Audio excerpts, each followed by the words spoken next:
بسم اللہ الرحمن الرحیم۔ السلام علیکم۔ خلیج خبر میں آپ کو خوش آمدید کہتے ہیں۔ سعودی عربیہ میں کرونا کی موجودہ صورتحال اور پچھلے 4-5 بہت ہی اہم دن تھے، کیونکہ اس سے پہلے ڈیلی کرونا کیسز بڑھ رہے تھے اور الحمدللہ پچھلے 4-5 دنوں سے بہت زیادہ کمی واقع ہوئی ہے۔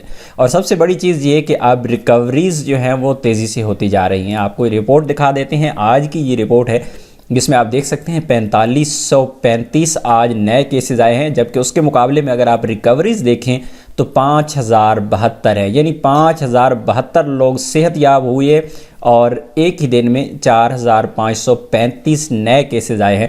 اگر آپ کل کی بات کرتے ہیں تو کل اس سے زیادہ کیسز تھے، یعنی 4608 کیسز تھے، 2 اموات ہوئی تھی، اور اسی طرح ریکوریز جو تھی وہ کم تھی، لیکن آج ریکوریز میں مزید اضافہ ہوا ہے اور یہاں پر بھی کمی آئی ہے مزید۔ اگر آپ پچھلے دن میں جا کے دیکھتے ہیں تو یہاں پہ دیکھیں آپ 4884 اور یہاں پر 6090، مزید پیچھے ہم چلے جاتے ہیں تو یہاں پہ بہت زیادہ کیسز ہو چکے تھے، بہت تیزی سے بڑھ رہے تھے، لیکن الحمدللہ ایک دفعہ پھر جو وہ تعداد تھی نئے کیسز کی وہ کم ہونا شروع ہوئی ہے اور ریکوریز کی تعداد جو ہے وہ الحمدللہ بڑھ رہی ہے، اور جو ڈیلی اموات ہو رہی ہیں تقریباً ڈیلی 2 اموات ابھی تک ہو رہی ہیں، کافی زیادہ معاملات وہ بہتری کی طرف ہیں۔ آج منسٹری آف ہیلتھ سعودی عربیہ کی جانب سے ایک پریس کانفرنس بھی ہونے جا رہی ہے، انشاءاللہ اس پہ بھی ڈیٹیل آپ کے ساتھ ہم ضرور شیئر کریں گے، اس میں جو بھی اہم اپڈیٹس آئیں گی۔ اپنی دعا میں یاد رکھیے گا۔ السلام علیکم۔